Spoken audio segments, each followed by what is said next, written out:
asalaamaaleykum suñu mbokk internet yi ñu ngi leen di jaajëfal yéen ñi di seetaan Pexxe TV rawatina émission bii di coup de sifflet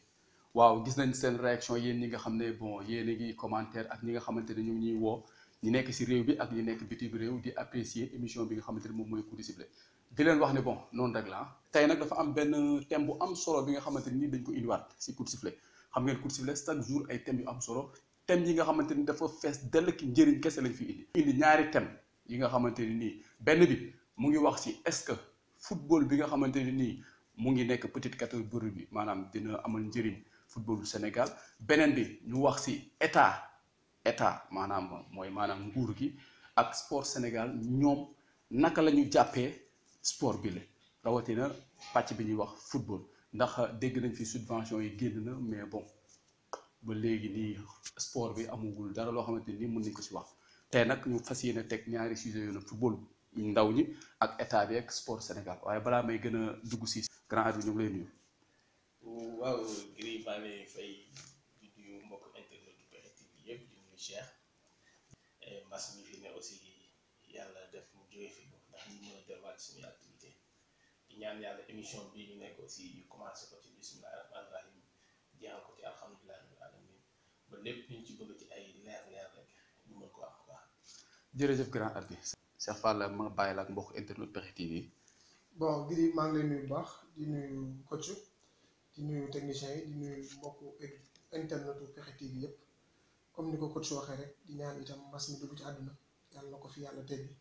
ba kenn ku nekk mën a reprendre sa activité. waaw ñooyu gàtt na te am na solo bu ko defee dañuy dugg si li nga xamante ni moom mooy maanaam waxtaan bi premier point bi dañ ne li nga xamante ne nii bu ñu nee footballu ndaw ñi dañuy wax centre de formation yi ak école football yi ñoo tax ñu naan football bas âge tey jii nag dañ fay bëri fii si Sénégal grand ar bi ak Cheikh Fall booy xool man mii li ma xayma si li nga xamante ne nii mooy maanaam école football ak centre de formation yi fi nekk maanaam dañoo bari ba nga xamante benn commune bi ma nekk nii muy Golf Sud rek mun naa fi lim ay école football yi nga xamante nii ak centre yi nga xamante ni maanaam dafa sakkan mënuma ko maanaam lim naa ba xamatuma fu mu jëm loolu noonu est-ce que yoon la. damay commencer si ki nga xamante ni moom mooy Cheikh Fall. bon Gris je crois que c'est une question assez pertinente donc thème la boo xam ni day vient peut-être à son heure donc pour peut-être répondre à ta question par rapport ak nombre bi nga xamante ni mooy nombre d'école football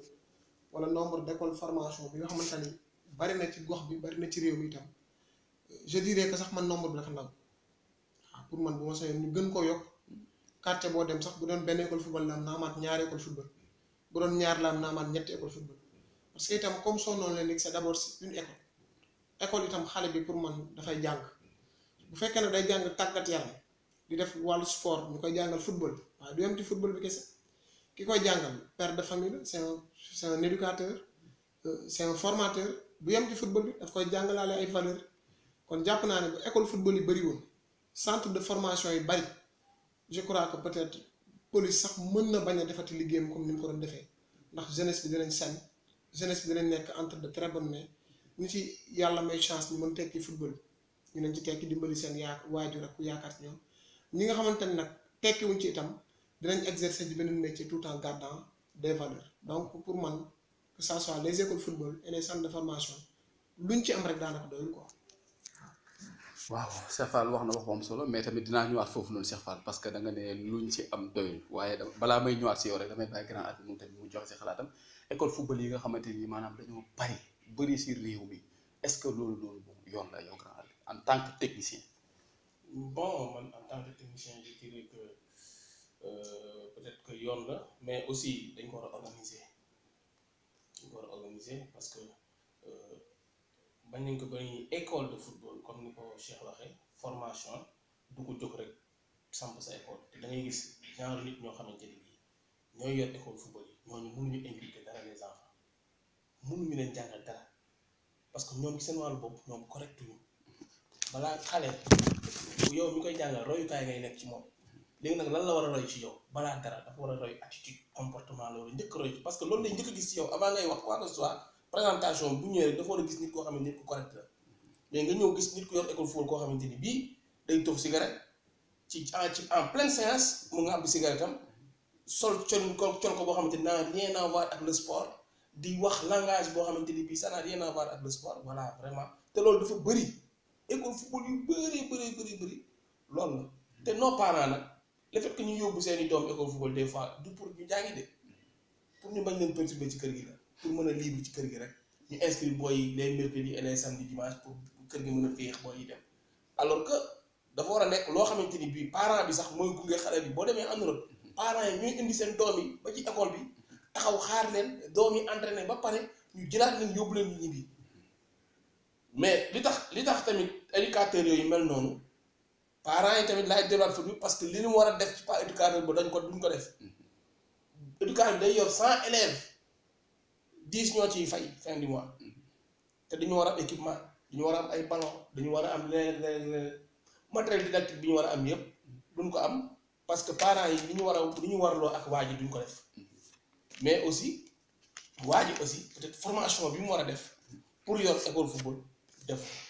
donc je dirais que manque d'organisation bu criard moo ci am te école football moom li Cheikh wax c'est vrai koñ bu nekk war naa am centre de formation xoolal je prends l'exemple de Fimmi benn école football moo fi am est-ce que sax mu ngi exister ça fait combien de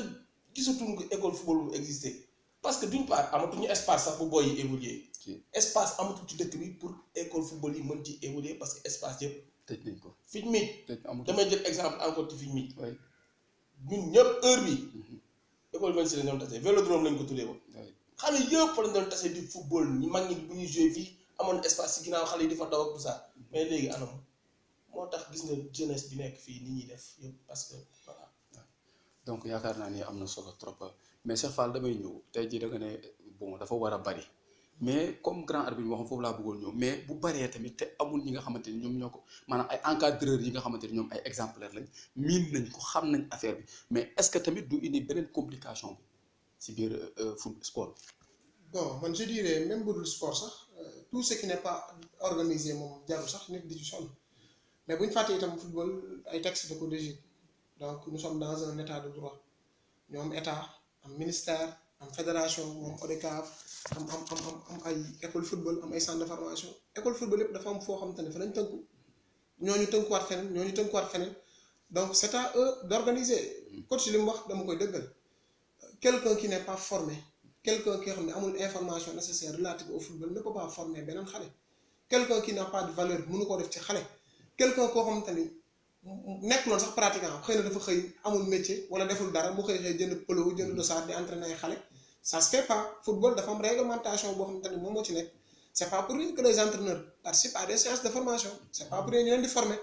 jàngal leen règlement bi jàngal leen le football de base jàngal leen les lois jàngal def ci ñoom benn esprit de fair play def ci ñoom benn esprit de fraternité parce que sport tamit avant tout itam levier la pour développement comme dafa jiitu nag ci bopp xale bi daf koy tàggat ci lu bëree bëri bàyyi koog lu bëree bëri parce que tey jii déjà je donne un exemple quelqu'un ne peut être sportif et être à la fois peut-être fumeur donc bu xale bi nekkee ci école football bi tux beeg naan beeg taxawaalu beeg jënd affaire jàmbur on lui apprend à être correct on lui apprend peut-être mu def équipement def dàll def protège yooyu yëpp ci école football lañ koy def mais nag pour mu am il va falloir nag que ñi nga xam ne ñoo ŋànk suñu football qu'il réorganise les centres de formation parce que tout le monde ne peut pas être technicien tout le monde ne peut pas être formateur tout le monde ne peut pas être entraîneur pour être technicien formateur dafa am un tas de choses yoo xam te ne da nga ko war a respecter bi ci des itam du ni ngay entraîner mag ngay entraîner xale boo seetee ñi def football de base 7 ans 10 ans animation ngay def ñu football 2 ans buñ pare ñibbi mais tey jii bu fekkente ni amoo yenn xam-xam yi par rapport au football formé wuñ la xale bi am 14 ans wala dem 12 ans nga koy dawloo di ko physique loo baaxul sax ci progression pour mu màgg donc il faut que école football yi bari mais nag di ko ci wax laay dëggal donc il va falloir que ñu réorganiser les choses teg les hommes qu'il faut ci centre yi sélectionner les éducateurs qu'il faut balaa ngaa ubbi école football ñu exiger un certain nombre de textes règlement boobu nag boo ko wàccee nag yoon dal sa kaw parce que itam ay doomu jàmbur ngay former. dëgg la waaw foofu laa bëggoon ñëw que ni ñiy former war nañ nekk ñi nga xamante ni au moins sax xam nañ dara si métier bi xam nañ dara sport bi mais bu fekkee da nga jug rek ne da ngay former ay jeunes yoo xamante ni yow si li nga leen di former ñoom sax si boppam ñoom ñoo la ko gën a maîtriser man yaakaar naa ne wala ñu bàyyi seen kër ñoo la ko gën a maîtriser seen i mag ak seen rax man yaakaar naa ne loolu maanaam ndax day rey football bi rek day rey sport bi. tamit beneen point bi que ni mooy safar xam naa foofu laay si yow laa ñëwaatee mooy que ni tey jii nii école football yeeg centre de formation yi nekk Sénégal tey jii nii ban apport lañ mën a indi maanaam sport bi nga xamante ni moom mooy football. waaw mais lépp la apporté le football bi li mu apporté le football sénégalais moom la apporté le football européen que ça soit les centres de formation que ça soit les écoles de football ça sert de grenier à nos clubs tey jii équipe nationale 50% de l'effectif ils ont été formés ici bu weesoo suñu bi national yi amul benn joueur buy sol maillot équipe nationale boo xamante ne jaaroo ci école football wala jaaroo ci ay centre de formation donc école football ak centre de formation yi moom ci la suñu club di puiser parce que ce sont les enfants yi nga xam ne dañ leen former ci quartier ñoom ñooy rejoindre bientôt les centres de formation et puis ci centre de formation itam dañuy sélectionner waatee les joueurs éligibles pour aller jouer dans la petite catégorie ci centre de formation yi noonu dañuy sélectionner les joueurs pour défendre les couleurs de l'équipe nationale du Sénégal et récemment résultat yi nga xamante ni football sénégalais mu ngi koy def il le doit en grande partie ci ay centre de formation nañ ko wax waaw que ça soit suñu joueurs yi gën a mag muy équipe A d'équipe U23 d'équipe U20 équipe U17 mais petite catégorie boobu ñu formé centre de formation yi apport bi nga xamante ni moom lañ andi ci xale yi former leen jàngal leen métier mooy wane lii te bi ci des mooy je donne un exemple à Jambar mais ils ont formé plus d'intellectuels que de joueurs et loolu ci centre de formation boo ko mën a bu xale bi amul chance d'être un joueur professionnel bu xale bi amul chance percer mais il peut être un intellectuel ci école de football yi yamuñu ci dañuy jàngale sport mais yam nag étude mais am na ci ñoo xamante ne étude du jàng nasaraan ak tubaab kese mais jàng métier ci la bokk et ci ay centre de formation yu bëri tey jii boo xoolee ñu ngi jàngal xale bi métier ñu ngi koy jàngal informatique ñu ngi koy jàngal électrotechnique comme ça bu carrière footballeur am dem mu mën a ut benn brèche boo xamante ne daanaka ci lay mën a gagner sa vie je reste toujours ci même Jambar bi il y a 2-3 ans Jambar teg na fi une équipe boo xamante ne 11 de départ ñëpp am nañ bac te bi ñuy jógee seen kër papa ak seen kër yaay amuñu woon bac donc école football pour man waaw li mu apporté le football sénégalais pour man bari na trop bu ñu demee ba wax sax football sénégalais pour man c'est en grande contrepartie peut-être grâce ak apport école football la ak école apport centre de formation. dëgg la waaw ya grand arbitre yaakaar naa yow tamit bon ak bi nga si am xalaat te yow mi nga xam ne yaa ngi si biir métier bi di encadrer ay xale di former ay jeunes bon nekk si benn centre de formation tey centre de formation ak école football ñoom ban njëriñ lañ mën a apporter football Sénégal. bon fii loolu moom centre formation yi ak école de football yi bu ñu amul woon xëy na football du toll fii mu toll tey joueurs yi di jouer championnat Ligue 1 bi ngay gis ni yëpp la plupart temps seen âge xale la 80% 75% des joueurs c'est des jeunes ils ont été bien formés donc bu ñu amuloon formation bu baax xëy na tey équipe nationale U20 U17 résultat yi muy am du ko am la formation nag daf ci am ñaari mbir yoo xamante ni bii daf cee nekk muy xale bi suy ñëw dina toll âge dina am na ñoo xamante ni bu ñu ñëw pour def ci formation dinañu am déjà benn niveau bu ñuy am ba pare am na ñoo xamante ni bu ñu ñëw def ci formation bu ñu am benn niveau ñaari type de joueurs yooyu ngay yor booy def formation ki amul benn niveau nga jéem ci def ci moom niveau ki am niveau nga consolider niveau léegi comme que ñoom football kese la ñu bëgg dañoo bëgg football ba yaakaar ni bu ñu ñëwee ci centre formation bi échappatoire la pour bañ a jàngi léegi pour coincer leen da ngay naan boo jàngulee doo entraîner bu dee externe lañ ne dañuy entraîner di dem di ñibbi di jàngi dañuy exiger di récupérer seeni notes chaque semestre boo defee premier semestre boo amulee note yu baax ñu ne dañ lay dàq parce que waxoon nañ la boo amulee note bu baax du ànd bu dee interne lañ nekk nag ñoo leen di jàngal tout ça là boo jàngiwulee dañ lay dàq dañ koy wax mu leer naa ñu parents yi toog ba toog ñu wax boo jàngulee dañ lay dàq. kon parents yi dañuy ñëw. waaw bien sûr parents yi parce que parents yi dañuy fay. formation yi ngay gis ñuy wax yi ay jàmbaar ak yi petit catégorie parents yi dañuy fay sport étudiant nga parents yi dañuy fay de du lu gratuit de léegi nag jour bu demee ba nekk pro. dama nekk senior signé contrat pro. la fayatul ñoo koy fay léegi mais la formation ça se paye da ngay fay pour ñu former la boo fayulee kenn du la former te c'est très important mooy sookulu football mooy lépp looy def boo amulee formation doo dem te football bi nit ñi dañoo yaakaar ni ay fola parce que dans j'ai l'habitude de dire que les parents balaa ñuy xam ni jour bi li muy def nii du caaxaan rek mu am présélection équipe nationale ñu woo ko U20 wala ñu woo ko U17 bu ko defee parents yi commandé kon lii dëggantaan la kon kii mën naa dem voilà mu dem campagne ñëw ñu jox ko 1 million wala ñu jox ko 2 millions ñu commandé waaw te vraiment ñi nga xamante ni ñoom ñooy def formation yi nit ñooñu di def formation formateurs yooyu def formation yi ñooñu dañ leen war a jaajëfal dañ leen war a delloo njukkal te malheureusement bëriwuñu Sénégal wala bu dee bëri nañ tamit amuñu moyen pour wane seen liggéey. dëgg la mais Cheikh Fall dafa ne football Sénégal tey jii bu ñu koy wax c'est grâce au centre de formation Ego Secours. waaw mais am na ñoo xamante ne bii tey bu ñu demee bay génn di dem toog di seetaan football actuellement nii parce que bàyyi woon nañu stade yi. parce que gisoon duñ ci woon lu leen neex. mais Jambar est venu mu révolutionner football bi par rapport ak centre de formation mi def tout le monde aimait voir Jambar jouer au football. parce que dañ leen ko inculquer jàngal leen ni nii ngay def nii ak nii ak loolu dafay neex ci xol nga koy gis ah Dakar Sacré-Cœur ñëw. Génération Foot ñëw ay Oslo ay Lusitana tu as vu boo seetaanee équipe yooyu ñuy joué da ngay xam ni lii voilà. dañ leen ko jàngal. waaw dañoo jàng lii maanaam da ngay sawar di ñëw di seetaan. mën nga leen gañe nag. waaw mën leen gañe mais doo boo leen di gañe du ci football ngay di gañe dañuy joué moom da ngay joué ak ñoom da ngay xam ni ñii. mais grand boo leen gañe wu ci football lan nga si. ah non bon ci football ngay di. maanaam yaa ngi bëgg a dugg feneen de. non c'est que quand je dis que mën nga leen gagner mais passante des conservation. voilà ci déséquilibre. maanaam da ngay def un jeu. maanaam conservation progressive bi. da ngay ñëw nga indi un jeu boo xam dafa contraire ak ñoom philosophie bi ñu indi. indi physique indi athlétique. indi gaañ indi yëpp gagné leen.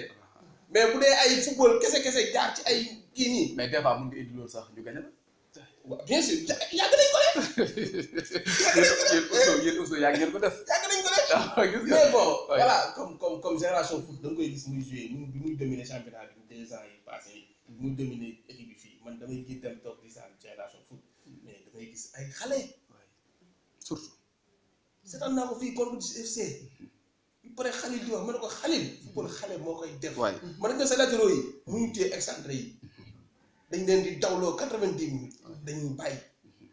te loolu mooy football. loolu mooy football. yaakaar naa ni. ma yokku ci rek. juste peut-être balaa ñu koy fàtte balaa ñu am transition. parce que c'est pas pour rien itam man je me dis faute boobu itam dama koy delluwaat fédération bi. peut-être après ils vont encore dire que voilà moom mooy loolu. parce que itam ci cahier de charge yi football sénégalais. pour club existe en Ligue 1 ou en Ligue 2. il va falloir forcément moom petite catégorie. centre de formation lu obligatoire la. si loolu ci cahier de charge fédération bi. si léegi nag ñoom bu ñu demee ba sàgganee petite catégorie xëy na pour man ñoom ci fayu naar bi xorom si. parce que résultat yi ñoom année yëpp. parce que boo seetee 95 su ma juum lañ ko doon qualifié CAN bu ndaw. waay si. Jambar ñëw en 2003. les Génération Foot ñëw vers les années 2000. di ko ci wax ñuy progresser di avancer en 2011 avec. apport Aspire peut-être Darou Salam et les nouveaux centres. Le football sénégalais est retourné peut-être en Afrique. ñu qualifié avec la génération des Diawoundou Diagne entre autres. ci lañ mën a ci lañ delluwaatee boo xoolee. donc boo seetee bi ñuy demaat itam Jeux olympiques. en 2012 bi nga xam ne football sénégalais flambeau bi ci la tàkkeewaatee. boo seetee durant cette période yooyu yëpp ay joueurs 19 ans ay joueurs 20 ans ay joueurs qui sont passés par le championnat sénégalais. et qui ont joué les petites catégories ñooñu la ñu jëlaat sélectionné leen yóbbu leen ñu dem jouer. cat bi nag mooy lan mooy nous jouons pas un championnat très régulier ci petite catégorie. loolu moom wax dëgg fa yàlla loolu da ciy ñëw. loolu après la quoi loolu après la. yaakaar naa ni première partie bi am na solo trop dañuy dugg si li nga xamante ni nii moom mooy deuxième partie bi mooy que ni dañoo gis jamono yii nii état Sénégal mu def ay subventions maanaam di def aide maanaam comme don Covid 19 bu ñu koy mën a tuddee waaw mu ñu laal secteur yëpp ba mu des secteur bi nga xamante ni moom mooy maanaam sport. ñun nag ñu ba léegi affaire bi def ay jiixi jaaxasuñu ma bëggoon grand at bi fekkee loolu am nga ci lenn loo xamante ni sànni ko aussi gis nañ culture bi gis nañ santé bi gis nañ comment dirais-je religion fu nekk transport fépp maanaam dugal nañ fa ay don Covid 19 mais sport bi ba léegi boo dégguñ ci dara gisuguñ ci dara loolu tey ban jàngat nga si am. waaw bon gëri loolu ñun ñi nekk ay acteurs nekk ci mbir yi sax jaaxal nañu mais dama lay wax rek xam nga laa ko passé wax naa la fii ne la heure bi bu fekkoon équipe bi club bu nekk am sa indépendance am say fonds bopp am sa sponsor doo dépendre ci état rôle mooy jàppale dimbali ñëpp buy dimbali warul am xaaja seet warul dimbali ñiy bàyyi dafa war a dimbali sportif yi surtout bu xamee football Sénégal ni mu demee xam ne gars yi dañuy taaba Covid 19 bi impact yi mu indi chômage bi mu indi jeunesse bi toog defuñu dara te ñu doon football club yi mënuñu leen fay état bi moo war a fay ñooñu jàppale club yi ba ñu mën a fay ñooñu mais léegi pourquoi organiser defuñu ko parce que man li ma gën a jaaxal mooy depuis pandémie bi duggee Sénégal bi Covid 19 kamee ba léegi dégg moom ministre des sports communiqué ci waxu ci communication yu waaw si suuf rek président fédération tamit communication parce que suuf rek nit ñi leen di pousser à ce que ñu wax parce que ñoom sax duñu communiquer mais dañuy tontonte surtout ça dañuy tontonte parce que nit ñi dañoo ral bool def benn sortie wax ñoom aussi ñu génn pour wax ne non demeewul nii la demee alors que l'état dafa war a jouer rôle stabilisateur l'état dafa war a nekk trait d'union entre les clubs entre la fédération et les clubs léegi fédération amul doole amul kattanu subventionné équipe yi mais à travers l'état mais boo demee fële ay Côte d'Ivoire ay Nigeria Côte d'Ivoire équipe bu Ligue 1 yi ay 75 millions la ñuy am par saison. 75 millions loolu club boo jox fii 75 millions amatul problème fay salaire te fi mu ne nii souci majeur club yëpp noo def bay fay say salaire noo def boo war a fay say salaire mensuel noo def bay fay say location stade parce que amuñu club amuñu stade amuñu terrain bu ñu entraîné fay stade location nu mu tëddee waaw billettage mënul fay billettage ñaari club ñoo ko fi mën def muy Teungueth FC bu peut-être AS Pikine mais état bi tey lan moo waroon nekk taxawaayam def ci secteur yëpp ba mu des sport bi déggoo may la moom état bi stabilisateur la war a nekk parce que sport ñi ci yëngatu ñëpp c'est la jeunesse léegi nag man sax sortie yi gars yi def nii ci mbedd bi nii wax nañ ñu bàyyi ñu dem dañoo sonn ci couvre-feu beeg bëgg na fi gën a dama jàpp ni ñooñu dañoo bëgg dem entraînement dañoo bëgg dem entraînement waaw dañoo bëgg dem entraînement dañoo bëgg parce que boo entraîné wu les fous loolu la fay waaw si wax nga dëgg te ñoom dañoo bëgg dem entraîné wala ñu fay leen ñu mën a régler seen problème yaakaar naa ni loolu am solo grand buy que ni safal nee na ñii def couvre-feu bi maanaam ñi naan dañ bàyyi couvre-feu bi ñooñu maanaam dañoo bëgg entraîné ci mais dañoo gis ni état safal maanaam côté yëpp laal na ko ba mu des sport bi bon comme grand arbitre bi mu ko waxee ñi si nekk diriger ko fenn rek nga leen di déggee am kenn ku génn laal leen ñu génn tontu ko tey jii nii état est-ce que loolu noonu war na ko mën a doxee par rapport ak football Sénégal fi mu toll. bon xëy na peut-être dañoo bëgg jouer sol maillot équipement génn ci terrain bi marche peut-être xëy na bu ñu ko defee du ñàkk moom solution donc pour man état ay secteur yu bari la santé am na solo lool éducation am na solo lool mais sport itam benn ëpp ko ci solo ndax bu sport taxul itam yooyu yëpp benn mënu ci taxaw. donc secteur la boo xamante ni secteur de régulation des tensions sociales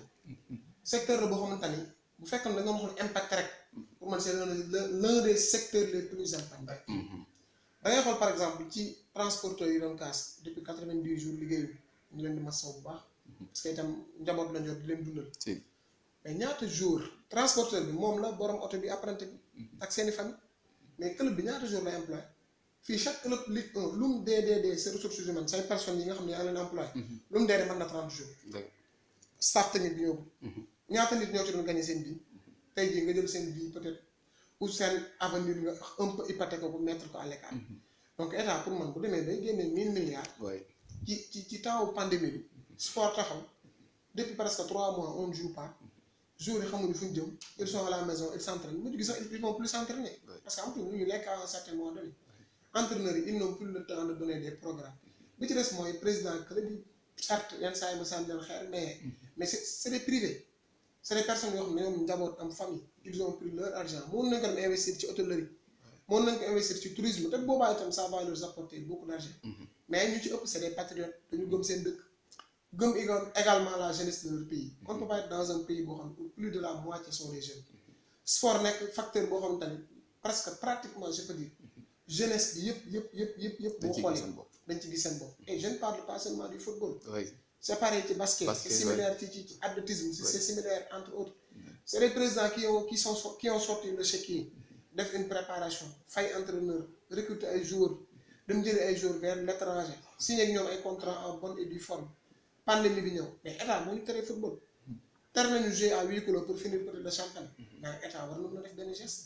1000 milliards yi lu mu dee état war na ci mën a jël 3 mois de salaire pour les clubs état war na ci mën a jël au moins une partie itam alloué ko au sport sénégalais boobaa le ministère des sports en parfaite collaboration avec l'ensemble des acteurs ñu toog ñu xool kenn ku ci nekk pàcc bi nga ci am ñu dimbal la parce que itam gars yi sonn nañ de sérieusement am nga giri ma rebondir un peu sax gis nga tey bu subvention amoon ci côté sport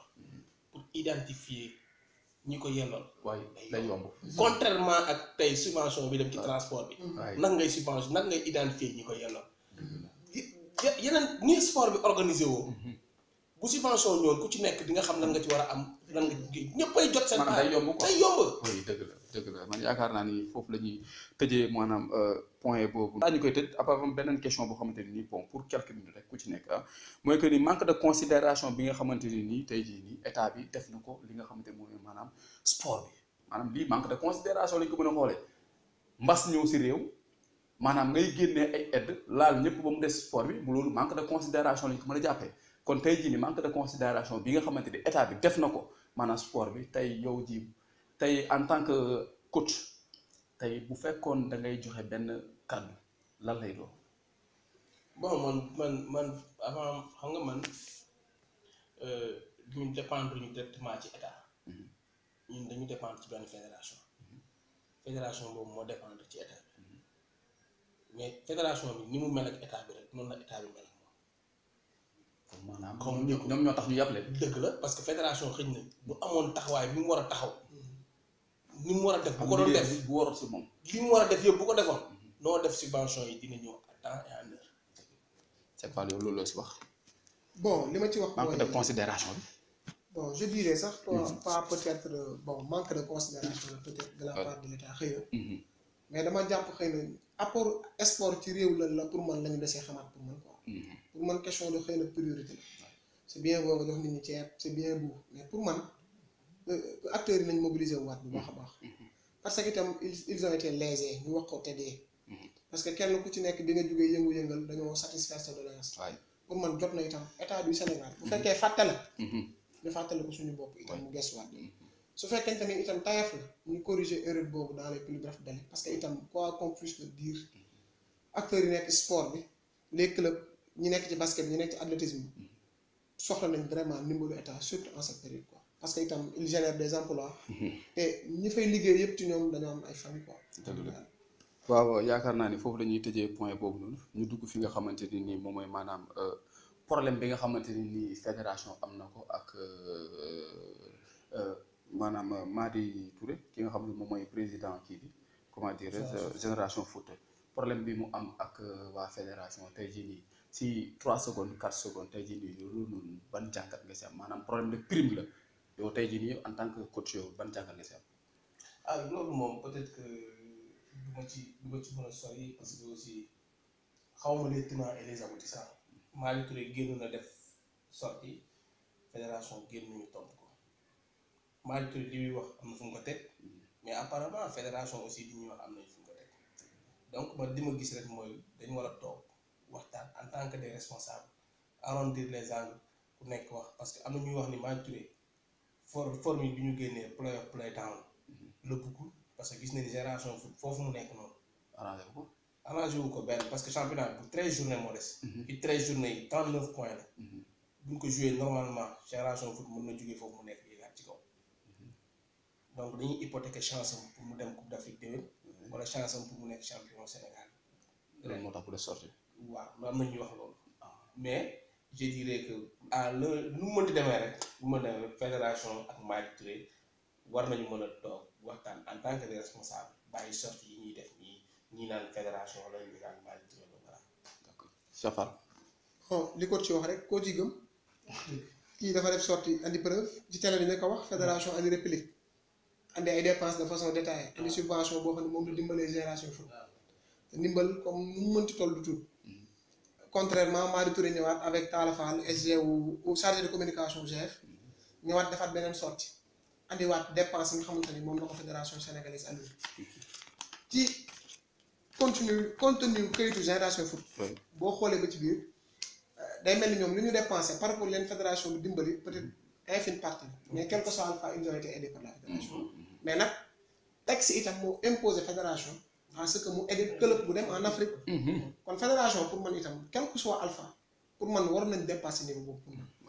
pour man fédération waratul toll foo xamante ni ku wax mu génn def sorti coono comme moom moo nekk nday li seex daa war a boole ñëpp maîtriser émotion yi maîtriser ay waxu Madi Touré maîtriser waxu ñëpp xanaa ñoom amuñu peut-être commission de discipline bu président waxee ni waroon wax dañ ko woo ñu enquête ko ñu waxtaan ñu xool les meilleures solutions bi ñu war a jël mais sport bi ñun ñu ngi nekk di lijjanti problème mu championnat bu eggal war a egg di lijjanti yeneen problème di xool ne équipe nationale war a géwaat yi di lijjanti bi ñu amee yeneen stade bëgg ci boole ay problème mu Madi ak fédération dëgg yàlla parce que itam quel que soit alpha fédération dina soxla GF waaye GF itam dans l'avenir bi dans l'Afrique dina soxla fédération kon nañ ko rafetal rek ay yaakaar naa ni foofu la ñuy tëjee li nga xamante ni moom mooy maanaam émission bi di coup de sifflet si thème bi nga xamante ni nii def nañ ko tey ci mu nekk thème bi nga xamante ni thème bu am solo thème boo xamante ni jàngat kese la te njariñ kese la donc su ma jógee foofu noonu damay def li nga xamante ni moom mooy maanaam temps additionnel la grand arbitre si yow laa koy tëjee si benn 30 secondes rek mooy que ni jamono jii nii dañoo gis ni jeunes yi comme ni nga ko waxee léegi jeunes yëpp dañ doon génn di manifester wu naan nañ bàyyi couvre-feu bi nañ ko bàyyi à un moment donné état génn def communiqué ba mu defee communiqué maanaam mu dellu ginnaaw maanaam état d'urgence heure bi mu nekkoon mu yokkaat ko de 23h ba 5h du matin loolu est-ce que nekkul maanaam dañoo ragal pour maanaam force de l'ordre yi ak population bi def benn confrontement wala yoon la par rapport ak résultat bi nga xamante ni moom maanaam Covid 19 bi fa la toll. bon man je dirais que xam nga man Gris man du ma dox. man damay couvre sama bopp parce que man 8h 9h du ma fekk ci mbedd bi. loolu am na kenn ku la ko seede waaw. donc je dis que ñoo xamante ni bii yow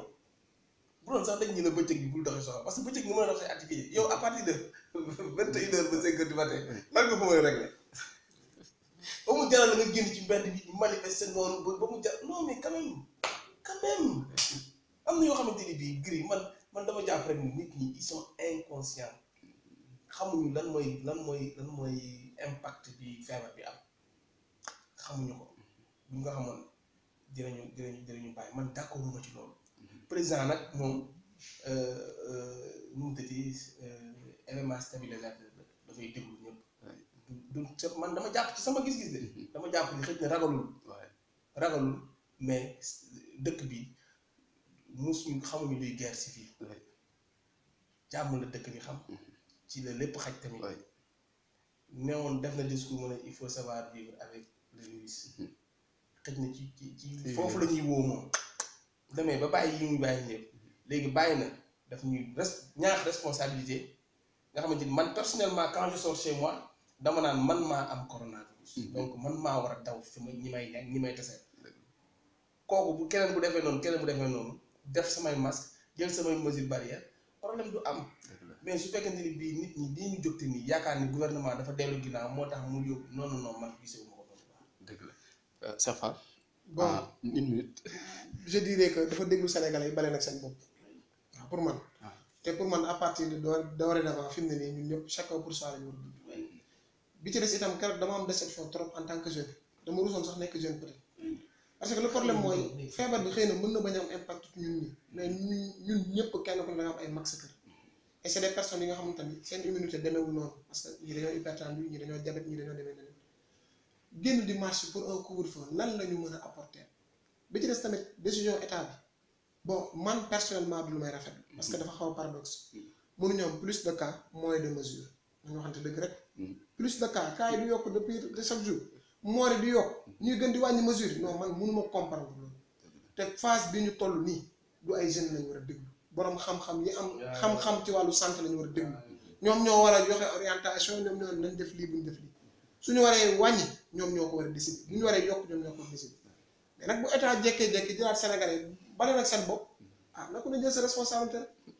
yaakaar naa ni débat bi fii lañ koy tëjee mu nekk li nga xamante ni comme li mu leen koy wax rek coup de sifflet si Pexxe TV saa su ne bis bu ne ay thèmes yu am solo la ñuy teg pour développer li nga xamante ni moom mooy maanaam sportu Sénégal rawatina pàcc bi nga xamante ni moom mooy football. dama leen di jox li nga xamante ni moom mooy dig daje waaye balaa boobu noonu damay gërëm ñi nga xamante ni di sant ñi nga xamante ni ñoo ngi ñuy woo di ñu encouragé moo xam ñi nekk si réew bi la ak ñi nga xamante ni ñoo nekk bitim réew naan ñu bon nañ continuer liggéey bi di leen wax ne tamit ñun duñ ko bàyyi à chaque fois dinañ ko indi. à chaque fois dinañ ko dund parce que ñun amuñu lu dul sport amuñu lu dul football donc di leen jox di daje ba beneen yoon ma bàyyi ñi nga xamante ni ñoom ñooy samay ñaari collaborateur ñoom laay liggéeyandool ñu def seen dernier mot bu ko defee ba beneen yoon. waaw bon di remercier waat di remercier suñu techniciens yi di remercier Cheikh aussi ci teewaay bi ak clairvoyance bi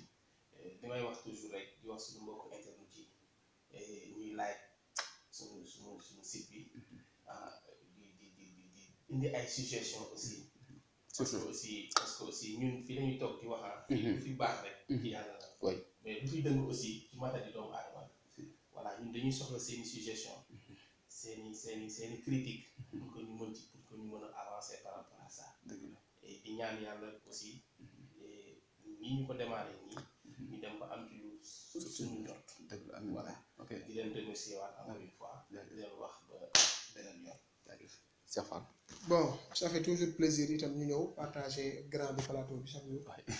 mais comme ni ma koy faral di waxee rek. yàlla dogal na def nañ ay numéro mais à chaque fois bu ñu defee numéro rek.